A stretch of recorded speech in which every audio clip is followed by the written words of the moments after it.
10e jour de guerre en Ukraine, l'évacuation des habitants de Mariupol n'a pas pu avoir lieu. Cette ville du sud du pays est toujours encerclée par les forces russes. L'évacuation des civils a dû être reportée pour des raisons de sécurité. Un report alors que Russes et Ukrainiens se préparent à un 3e round de négociations lundi.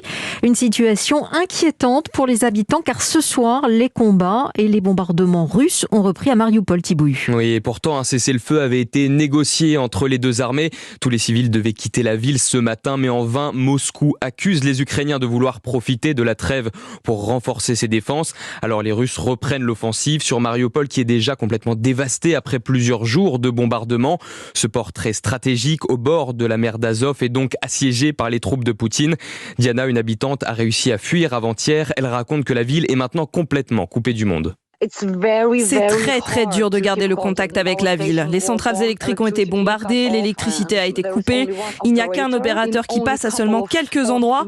J'ai réussi à avoir une amie qui est là-bas au téléphone. Elle m'a dit que c'est très dur. Elle essaye de survivre, sans nourriture, sans eau courante. J'ai vraiment peur pour ma ville. Et pour rassurer les habitants, le maire de la ville a pris la parole à la mi-journée. Pour le moment, on ne peut pas évacuer sans danger, mais dès que nous pourrons, vous en serez informés. Ce sont ses mots. De son côté, le président Volodymyr Zelensky, lui, s'est entretenu avec le Sénat américain en visioconférence. Des discussions qui ont abouti à une aide exceptionnelle des États-Unis, 10 milliards de dollars pour soutenir l'Ukraine sur les plans économiques et sécuritaires, mais aussi pour répondre à cette crise humanitaire qui a lieu dans les villes d'Ukraine, mais aussi, bien sûr, en ce moment, à Mariupol.